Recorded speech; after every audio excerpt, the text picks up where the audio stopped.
Welcome to Conversations from Stritch. Today is Thursday, October 31st. I'm Dr. David Livingston, President of Lewis University, and I'm joined by Dr. Christopher Sint, our provost. It is both Halloween today as well as Diwali, and so we celebrate that and hope that it was so beautiful yesterday that for the weather to turn and become rainy and a little colder is disappointing for our students, but also for all the children of all of our students, faculty, and staff. So we hope they have a great night and that our students, Hindu students that are celebrating Diwali, that you enjoy the Festival of Lights as well. Though it's been a great week at Lewis, and I'll get into some of that, I do want to announce to the community that it is a really sad day. Brother Raymond McManaman passed away. Brother Ray was one of the first brothers. There were 7 first brothers that came in 1960 to Lewis University. He was, we honored him as an honorary founder of Lewis University. Brother Raymond has given so much of his life to Lewis University. He taught here for nearly 50 years. He was on campus doing different things, but just an incredible human being, an incredible brother, an inspiration for me. And we're just, so saddened by his loss. But I will say that I was talking to Brother James last night, and 95 years, and he lived an amazing life. And so I think it's much more, though there's some sadness and loss because we won't have him around, there's just a lot of joy and gladness in all that he offered to our students over the decades. So, many, our heart goes out to the family and obviously as many friends and colleagues here, but just the gladness we have at all the joy he spent on this campus over the years. Grateful for that. We did this week welcome Congresswoman Lauren Underwood to campus. That was a great event, and she led a civic engagement workshop. She also met with many of our students and staff. She went around to 3 different classes, was able to meet with them. It was really great. Last night, Bishop Hicks, the Bishop of the Diocese of Joliet, was here. He did a Mass. We do a Mass every year in the diocese, and it rotates from the University of St. Francis, Benedictine, Lewis. Last night it was at Lewis. We had a really nice crowd, and the music was great. I thought Bishop Hicks did a great job with his homily, and it was just really nice to have him here. So we're grateful that he attended and was here on campus. We also welcome Brother Francisco Rosa, who's the president of De La Salle Das Marinas. I spent a little time with him, but Chris spent more time with him. I know he got a tour. Brother James gave him a little tour yesterday, and we signed re-signed an MOU that we've had with De La Salle Das Marinas. We also hosted the annual Adam Smith event this week, featuring the president of Marist High School and a Lewis alum and member of our Board of Trustees, Larry Tucker. He gave a great speech, really inspiring. I think we had a couple hundred students there. Really nice evening. This week, of course, Community Hour featured a Halloween watercolor workshop, a peace circle, a talk on centering LGBTQ plus voices during our Domestic Violence Awareness Month. We were off last week. We had a trip to Albuquerque. Chris and I and Dr. Ann Rapp went down to visit with our faculty and administrators down at St. Augustine. It was a great visit. We got to talk about the future of Lewis at Albuquerque, and I just think there's a lot of potential in the future. I'm really excited about new programs that will be starting, but also all the stuff we've done there over time. Just a reminder that we've been talking about it leading up to it, but a week and a half ago we had our Signum Fidei event. It was on October 19th. We raised about $320,000 for the mission fund.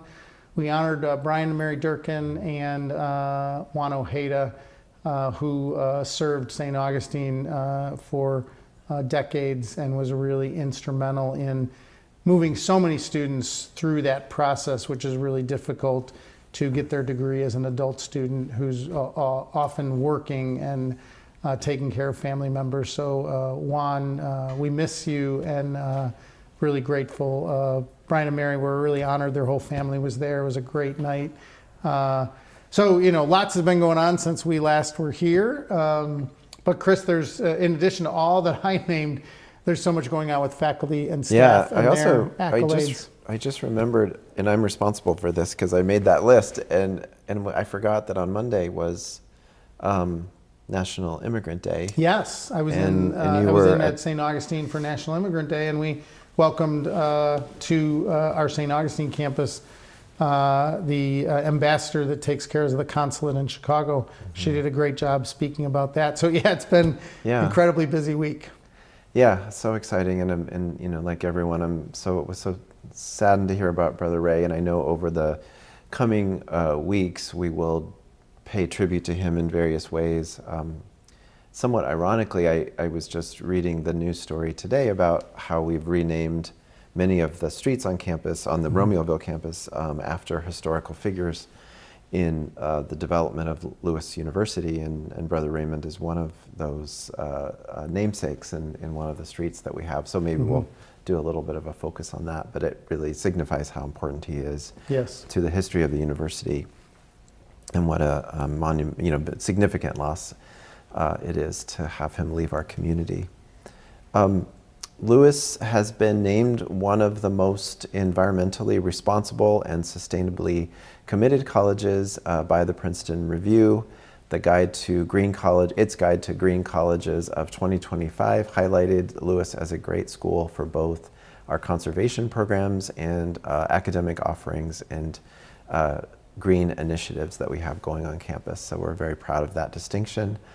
I don't normally mention athletic achievements in this part of the show because there are so many accomplishments that our student athletes do. It sometimes gets overwhelming, but I did want to mention these two team accomplishments and just say congratulations to the women's cross country team for their third straight win and sixth win overall in the Great Lakes Valley Conference on last Saturday. They are, and this is the part I wanted to really emphasize because it almost takes a double take to understand what this says. They are the first school in the league in GLVC to record a perfect score in the championship meet, with the top 7 finishers and 9 in the top 10 finishing first in the race. So that means this is if you've ever been to a cross country race, there's there's runners from all over every team in the league. They completely separate and they finish. Usually there's usually 7 universities represented in the top 10 because it's every team's best runner. And the first 7 women who crossed the finish line were Lewis runners. And I got to say, it's just a dominant performance because I coached cross country at JCA, and then I coached cross country 3 through 8th graders when we were in Erie. So that, as you say, the scoring system, it is such a dominant performance. Even when you get 4 out of the top 7 runners, you're dominating it. But when you sweep it, basically, which is what this is, it's just it's unbelievable that we would have of these. There's 14 teams, so 150 runners, and the top 7 were all ours. It's incredible. So that was amazing. Men's cross country also did amazingly in the GLVC in last weekend. Evan Horgan set a record in the 8K with a time of 23 minutes, 23.64 seconds. This won him GLVC's Men's Cross Country Runner of the Year, and head coach James Carney, head coach of both teams, was awarded with the Women's Cross Country Coach of the Year for the 3rd consecutive season. So congratulations to every student athlete on both teams, as well as to Coach Kearney. Lewis University partnered with Groundwork Domestic Violence Program from Guardian Angel Community Services for the 13th annual Angels Against Abuse 5K. The event raised over $10,000 for families and children impacted by domestic violence in the community. Over 200 people attended the race, enjoyed the weather, walked on the Burnham Nature Trail, and heard from Melanie Skok, the program director of Groundwork, as well as Jim Glasgow, Will County State Attorney, and Illinois Senator Rachel Ventura. The congratulations to all of us, to the Lewis, and especially the Lewis University Arts and Ideas Program, who received a significant grant from the Illinois Arts Council for the current academic year.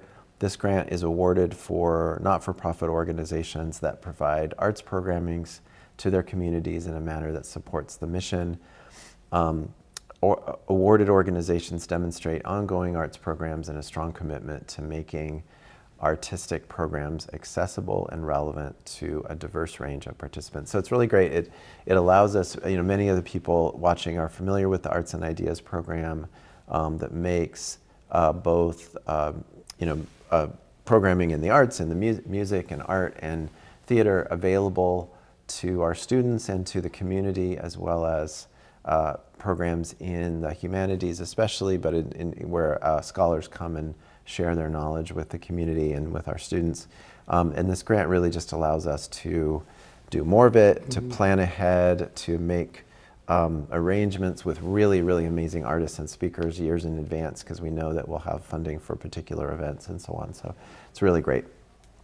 And sticking with the arts, the Philip Lynch Theater presents the fall musical called Puffs, which was written by Matt Cox, and it will be, the performances are the November 15th through 17th and 21st through 24th. And I don't know if you're familiar with this play, this musical. It is a parody of the Harry Potter book series. Okay. And it is written from the, it focuses on, or it is from the perspective of one of the Hufflepuffs, if you know one of the houses, different houses. Yes. Not a house featured in the series, No. is I think the point.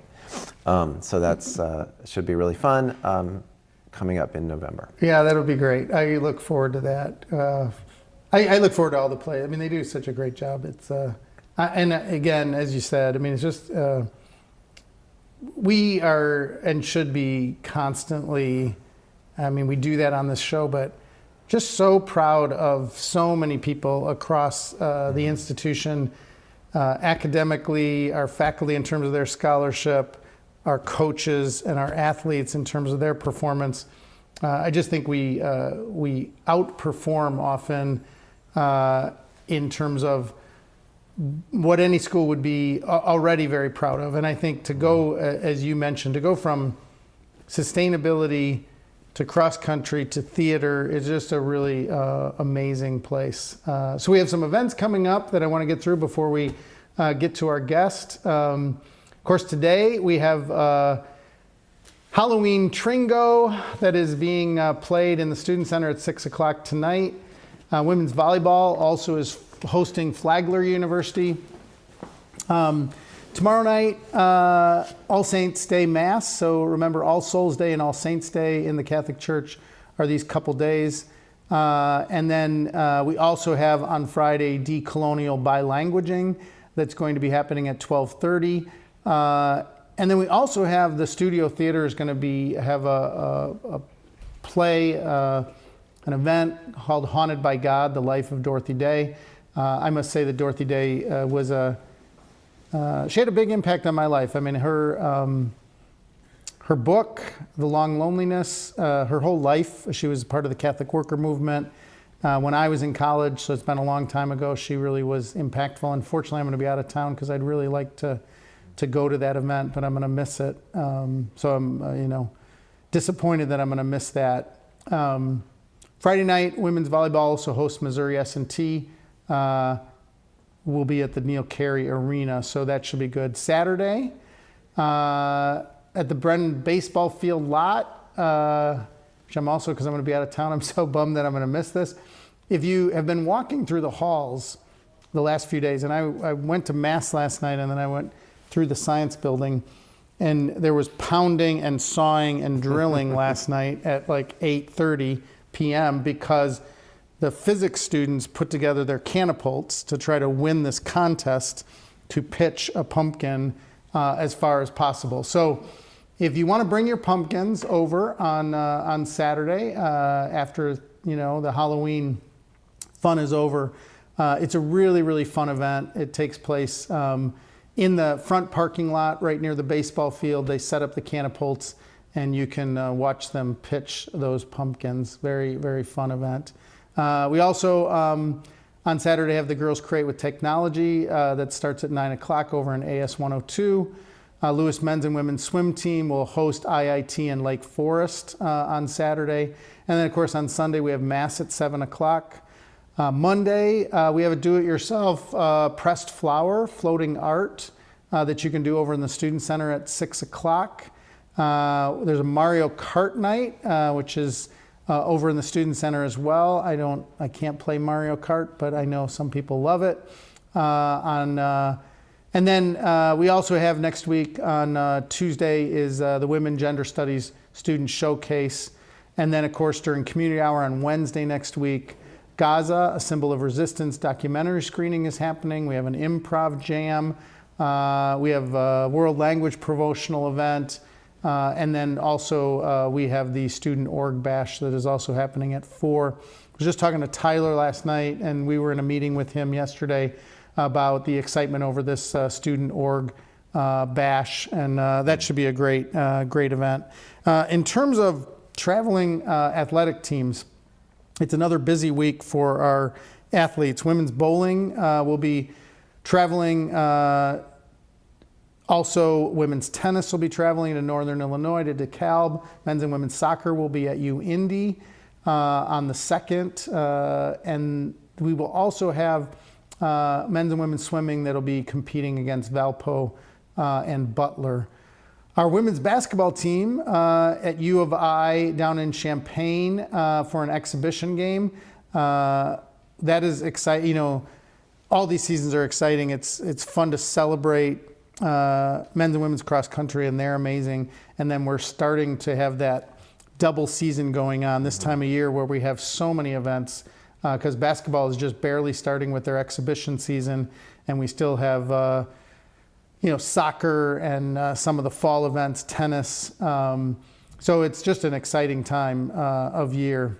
So looking forward to that end of the season for things like soccer, because we've had a good year, men have had a good year, so we'll see how they do in the tournament. So I want to turn it over to you, Chris, to introduce our guests, but just grateful for everybody and all the activity that they're doing. Yeah, it's exciting to see all the activity. I want to add one thing about that pumpkin pitch. So it is about physics and physics students showing off how to build the best catapult. But essentially, it's also about recycling and making the best use of things after you use them. And so it's about what we do with the pumpkins, but it's also a day, I believe, and you can look this up or we can refer to it somehow. But I think it's a place where you can bring both paper recycling and electronic recycling and have it processed. So if you live in the area and want to come and watch this pumpkins explode after being catapulted, you can also bring your recycling to the event. I have to say that. Well said. Really cool that we do this every year. One more thing, as always, remember that there is an email address here at the bottom of the screen where you can write in a question that we can get into the conversation with our guest. And if you're watching this on YouTube after it has happened, you can still use the email address to ask a question, and we can send it along to our guest or get it answered depending on what the question is. So we're really excited about today. I'm really pleased to introduce Elvina Hargrave. She has been the Director of Adult Education at St. Augustine College for the past 3 years and has worked at St. Augustine for 8 years. Previously, she worked as an early childhood education teacher for 17 years with various Chicago nonprofits. And she helped pioneer, while at St. Augustine, the first synchronous remote GED program in Illinois during the COVID pandemic. We're really excited to hear more about that. So, Elvina, welcome. Thank you. Thank you for Glad that being you're here. here. Elvina, we're so glad you're here. Thank you for having me. Thank you. And you know, as many people who watch the show sometimes know, we really like to just get to know people a little bit, or for our community to get to know people a little bit. So I guess to start, I'd just like to ask a little bit about those 17 years and teaching, and, you know, tell us a little bit about where you were doing it or what some of those experiences were like. Okay. So I taught early childhood for 17 years, of course, and I taught in Little Village for a majority of the time. Okay. And the students that I had, they didn't speak any English. And I didn't speak any Spanish. Oh, wow. Okay. So it was a learning experience. So we learned how to communicate, and that was really, really great. I learned a lot about the community. And it was just a really great learning experience for everyone. After that, I decided that I wanted to go into higher education. I'm like, you know, I really enjoy this, but I want to do something a little bit different, but still stay in the same realm of what I'm doing. And so I started applying. And it just so happens that St. Augustine had called me back. And where I was teaching, St. Augustine was right down the street. So I would get off of work, and then I would race to St. Augustine to teach at night. Yeah. And you're talking about the Little Village camp, or the South Campus. Campus. At the South Campus, yes. And that's how I started my career at St. Augustine. Cool. And just fell in love with it. Yeah. Fell in love with it. That's And awesome. that's what I've been doing. Yeah, that's great. And so and you've moved into different roles Right, at so St. Yes. Augustine, right? Yes, Started as an yes. adjunct professor, basically. And then, so could you talk about maybe your current role and the roles you've had? Because then we'll get into what those roles mean. We want to ask questions about the specifics of GED and ESL, but maybe you just talk about the kind of transformation you had from adjunct professor into these different roles. Sure. So I began as an adjunct, and then I took on the role of curriculum coordinator, and I was still teaching at the same time. So as a curriculum coordinator, I built the curriculum, changed a couple of things that we had going on. The model that we actually used, I helped to change it. So when I first began teaching, we had a model of 10 weeks. But we would take the test, the actual GED test, at the end. And that was pretty much not a great model to have, because people really weren't passing. Yeah. So because they forget things right, during 10-week period. because Yeah. they forget things during the Yeah. 10-week period. So I said, hey, why don't we switch what we do, and let's take the test every 2 weeks. So if we're learning about science the first 2 weeks, why not take the official test after the first 2 weeks? Pass it, move on to language arts, pass it. And so everything is done in 2 weeks, with the exception of math. So we teach math from beginning to end. Okay. And the reason why is because when students come into the program, the one thing that they are terrified of Yeah. is the math. So can you I know we're going to get into the specifics of GED, but I'd love to stop there and just, so for our audience, what level, because everybody takes math, but not everybody takes the same math in high school. Correct, Right? correct. So, you know, some people, by the time they leave high school, they're taking pre-calculus or even calculus, some, you know, students. Some people are doing algebra their senior year in high school. So what are the expectations from the GED math part? Like, what do I need to know? Do I need to know statistics? Do I need to know algebra? Do I need to know, what is the kind of level? Because I know people get scared of math. Yes, they do. Totally get it. Yeah, So, yes, they do. But and you're saying you're doing it through the whole 10 weeks. So what are they expected to be able to do at that end of that 10 weeks? So basically we are teaching kindergarten through 12th grade math. Right. Like it begins at the beginning. Yes, Yeah. in 10 weeks. But the highest that we would go up to would be algebra. We're not doing pre-calc Yeah, or yeah. anything like that. But it's still very intense. And to get through that much math sure. in 10 weeks was a challenge for me. So when I was the curriculum coordinator, what I did actually was I made an entire math curriculum. specifically for our program. So what we do is that we work off of the short-term memory of the student, and that's how we're able to get through the math, all of the math that we need in 10 weeks. That's really impressive. So You know, maybe we could, go ahead. If go I ahead. could, No, go like ahead. it just occurred to me that some people watching might not know what GED means. Yeah, that's what I was going to ask. Oh, same okay. thing. Yeah. No, so it's perfect. maybe we'll Perfect. start there. Well, okay, so first of all, GED, people are like, well, what's the difference between GED and a diploma? Right. Now in the state of Illinois, it is no longer the GED. It is called the Illinois High School Diploma. Oh, So that's what you have now. So I just refer to it as GED because people usually get confused. They're like, Yeah. well, what does that mean if I didn't go to high school and I didn't finish, but I get this degree? Is it the same thing? Yes, it is the same thing. So high school equivalency. So general Is there a new education acronym? diploma.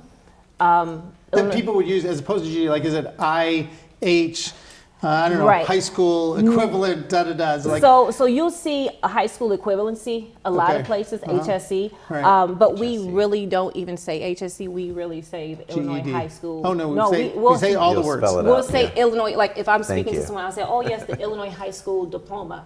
And then they might look like, it was known as the GED. Got it. Yes. All right. I just want to Yes. speak well about Yes. because I would say GED. I did say GED. Yeah, me too. Well, So- you know, a majority of people do, Sure, and that's sure. okay. Yeah, You know, yeah, but yeah. That's it's- really great it's- to learn that. I yes, did not know that. Yes. Illinois High School Diploma. And basically what you're saying is it's the Illinois high school curriculum, but students complete it through testing Correct. of the learning rather than the traditional way Correct. of going to school. Yeah. And for lack of a better word, in higher ed, we would talk about that as the general education outcomes, Yeah. Okay. Yeah. right? I mean, meaning this is what we expect every student to have learned before they graduate. Yes. Yeah. And what you're saying is the Illinois High School Diploma is the outcomes that every student should be able to show Yes. by the time they graduate. Yes, absolutely. Which are the same as my daughter, who's a senior in high school right now, Yes. has the same Illinois learning outcomes for Yes. graduation. Yes. Yes. Cool. It is. All right, so can you, maybe we'll stick with Illinois High School Diploma, and then we'll switch to the other acronym, ESL, that we'll talk about. So you talked a little bit about math. Could you talk about, you talked about these 2-week sessions. What, is there an area where you find that the students who come to St. Augustine for the Illinois High School Diploma find more challenging than others outside of the math realm? Like, are there areas that, again, they're more fearful of, or you find that, boy, they take this exam after those 2 weeks and we seem to have more of a challenge here than there. I don't know if you could just talk about, Yeah, sure. I would say the writing part. Writing. On the language arts test. So the test is comprised of science, language arts, social studies, and math. So science, language arts, and social studies, they are pretty much one and the same. It's reading comprehension based. With the exception of language arts, you have to write an essay. And a majority of the students, they can't write an essay. It's probably about a 5-paragraph essay. We teach them how to write it, and that's the one piece that they have a big problem. so can you tell me about the process? So you said we were having people fail. If somebody does all these components, they write their essay, it's not adequate, can they go back and come back to Illinois High School Diploma, the next 10-week program, whenever, and focus on their writing and then do it again? Like, can you do this as many times as you want? Oh, yes, you can do it as many times as you want. So let's say they failed the language arts test, right? So if they fail the language arts test, they continue on with social studies and math. And then in the last week, which is the 10th week of the class, they can actually receive tutoring. If they have not already had it from the Student Success Center, they can receive tutoring on that specific subject. And then they could turn right back around and take it again. Okay. And usually, to be honest with you, about 80% of people pass Okay. when we It's that have it done that focused. way. So tell us a little bit about where the student, or maybe how many students are there in the program, and then where they come from. How do they learn about this opportunity? Okay, so we have 4 cohorts per year, and we have roughly about 30 students per class. We have 7 classes. We have classes in primarily English and primarily Spanish. So we have roughly about 200 to about 215 per cohort. The students come from all over Chicago. We have some that are in different parts of Illinois as well, but primarily Chicago. So I just want to get this math Yeah, right. I knew you were going to do that. How many cohorts? 4. 4 cohorts. 200. This is on the exam. Yes. It's called multiplication. I want to get to can I do this basic math? 860 students on average In a year. On average, come through the GED, the Illinois High School Diploma Program in a given year.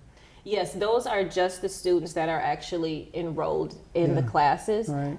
That does not include the students that apply and they start, but they may have to drop for a certain reason. Interesting. So usually we Those are completers, basically, right. what you're saying. So usually we're at about 1,200 per year. Serving 1,200 students to try to work towards their Yes. Illinois High School Diploma who could come back the next year. They always come back the next year. Yeah. It's, I mean, and I just, for me, one, so grateful. I just want to say again, how grateful I am that you're here, how grateful I am for your work. But that impact, because maybe we can talk a little bit about your sense of both of these programs when we get through the ESL piece, about the way it impacts people's lives. Because I got to believe those 1,200 people, they're differently situated in the economy Yes. after they have their high school diploma. Yes.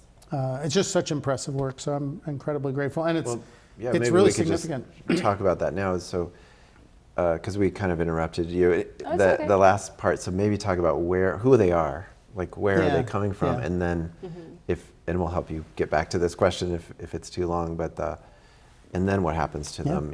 How are their lives different after? What opportunities does it open up for them? So I would say about 60% of our students are word of mouth from the years. Okay. And then we have multiple partners that we work with. We have just partnered with 2 major organizations, one in Little Village and another in the Austin area. And their organization focuses on crime prevention. And they have their clients, so what we do is that we offer their clients our services for GED. So the clients go into a site, they log onto their laptops, and we remotely we deliver the services. We are working towards having a tutor in each of those classes physically. So they're not only in class, but there's also someone there to help them, while they're on break, Right. to keep up with the class. So is it all virtual learning for all Yes. students? Yes, it is. Okay, regardless of quote unquote what location, and can they come to certain locations of St. Augustine to get tutoring? Like you said, they do tutoring. Is it tutoring online, or is it in person, or is it a combination? So it's a combination. Usually they'll ask for tutoring online, and that's through the Student Success Center. They can come in to get tutoring as well, if it's more comfortable for them, yes.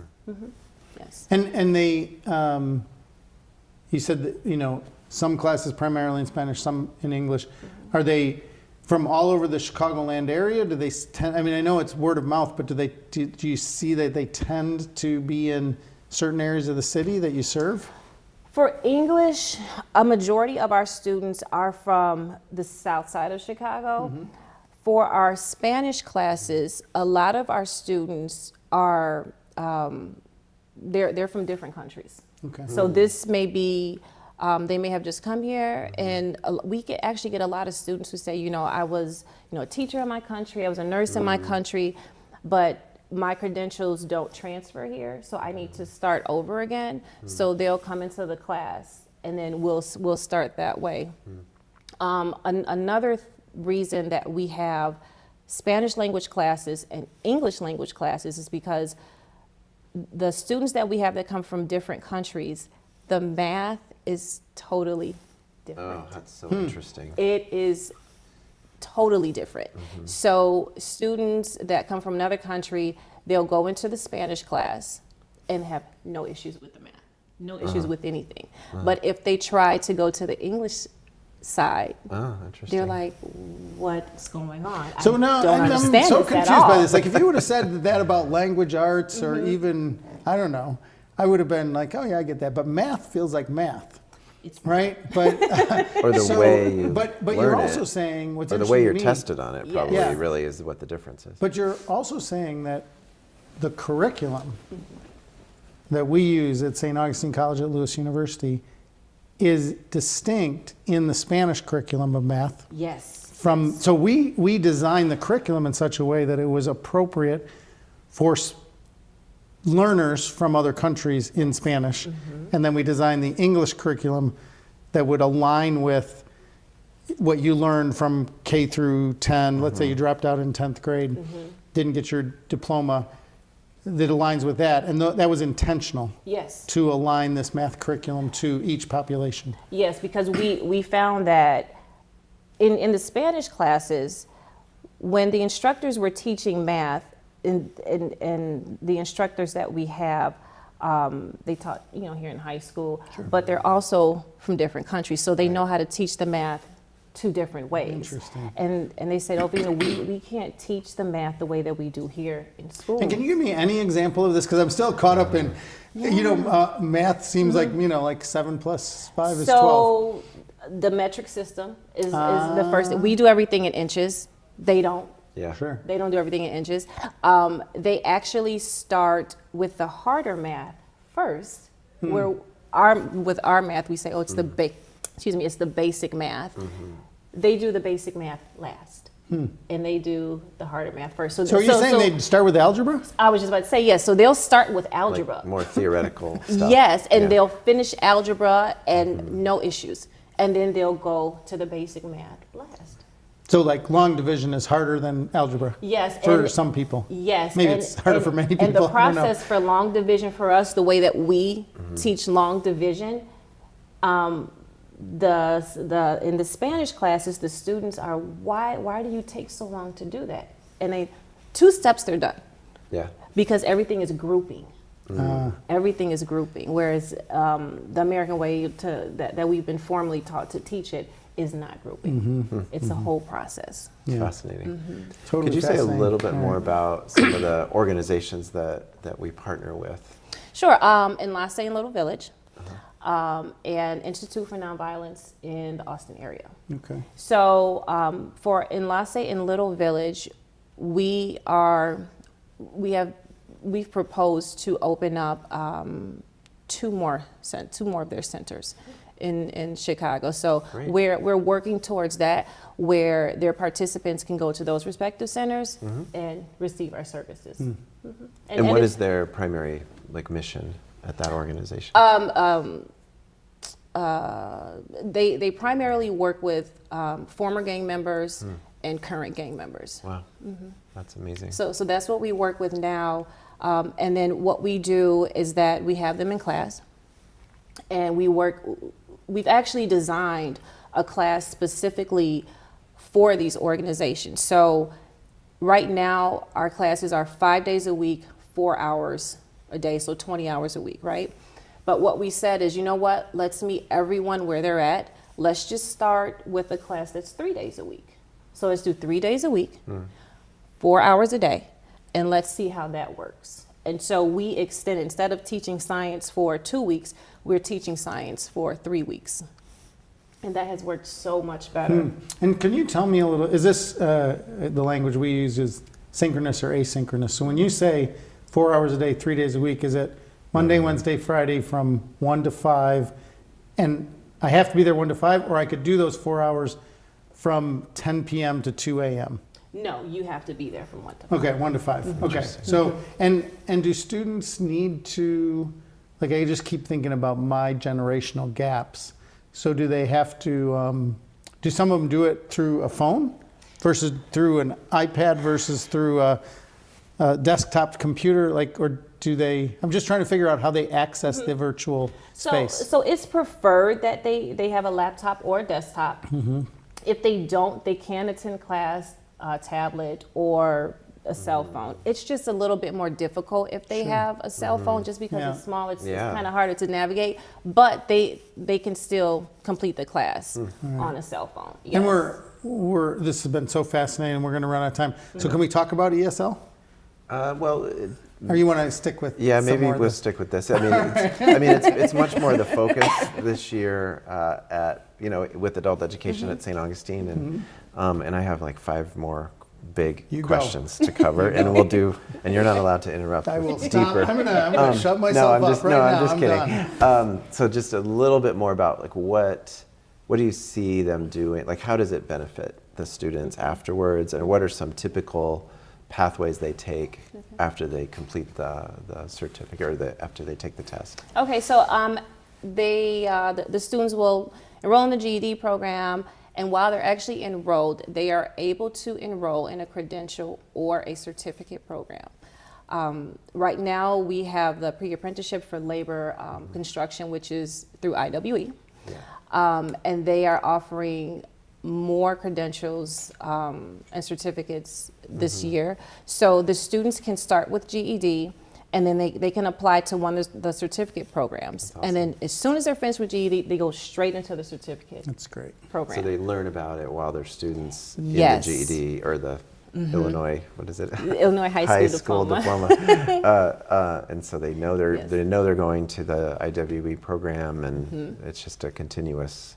Correct. It's a continuous pathway, so there isn't any gap, because once there's a gap, then that's it. Of You know, course. we might lose the student. For sure. So usually students GED, and then they'll go to a credential program, or GED employment, GED higher ed. Okay, next question. How do the students have to pay for it? No, it's free. And how do we make it free? Through ICCB, so Illinois Community College Board. So we have a grant through them, and the entire class is free. All the materials, everything they need is free. So that's part of the message to the community, is that you can get this For free, yes. for free. And, Okay, and, so- and, and and can St. I Augustine will process all the paperwork of getting access to the funds and all that. Everything, yes. So let me just because I think this for me is a valuable public service announcement. So Yes. I'm going to try to do that right now. So is it the case that if there were one of our students, and let's say they lived in Cicero, but their uncle had not gotten their high school diploma, can they from Cicero, do they have to be in Chicago proper to take advantage of this? No. I mean, the grant doesn't. It's a state agency. right? Technically, they're supposed to be, but if the student lives in Cicero and says, hey, I would like to take your program, we actually would refer them to their closest community college. However, the community college does not offer the 10-week online program that we offer, so we can accept the student. Got it. So, because I just want to, I guess if you've learned something about the Illinois High School Diploma program, invite those that that don't have a high school diploma. Yes. They can contact St. Augustine College at Lewis University and Elvina in her office. They might suggest that you look at your own community college if it's not in the district, so to speak.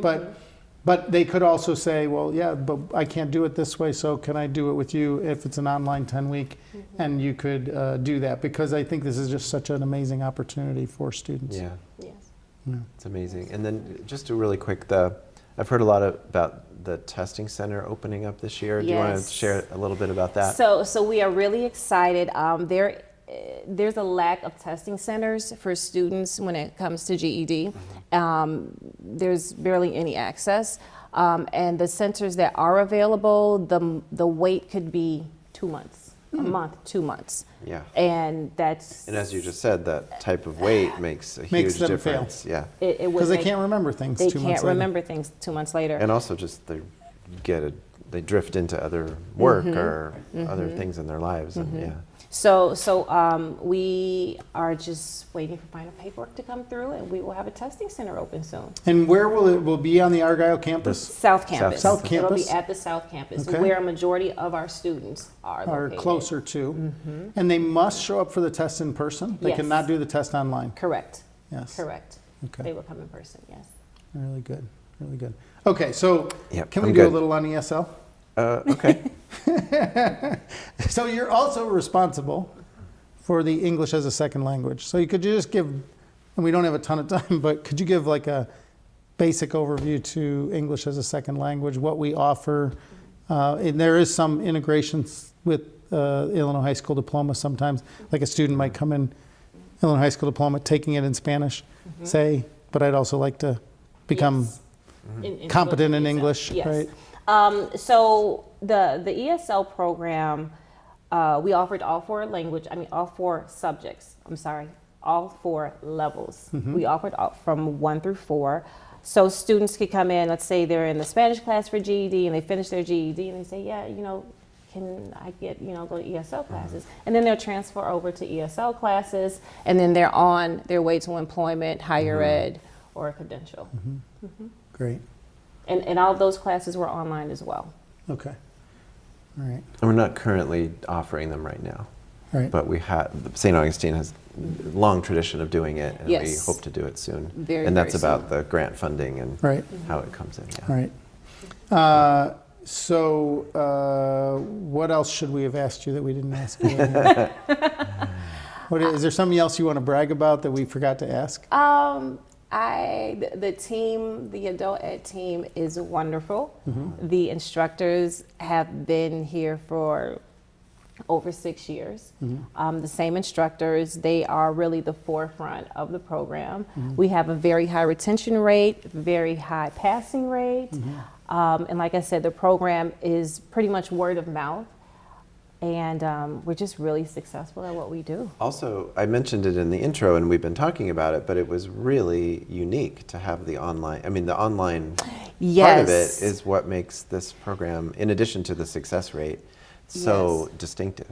So when COVID happened, so right before COVID, on average, we would have 15, 16 students per class, right? So COVID came, everything shut down. We never shut down. We automatically went online. So because we had been thinking about it beforehand anyway. And so when we went online, we did a lot of trial and error. We got everything together. And it increased our attendance to like a minimum of about 30 per class. So we doubled in size, almost tripled ever since going online. Yeah, that's great. That's great. Yeah, it's really amazing that you're able to do that. So we're out of time. Thank you so much for being with us. I learned a lot. Yeah, it was great. Huge amount. Thank you so much. And thanks for all your work. We really appreciate Thank you it. for having me. Thank you so Yeah. much. I really enjoyed it. Thank you. So again, keep your eyes out, especially for those in the community that knew Brother Raymond so well. There will be additional information coming forward in terms of the specifics around us honoring him and his memorial service. We keep him and his family certainly in our prayers. Many blessings to you and all those that you love. We'll see you again soon.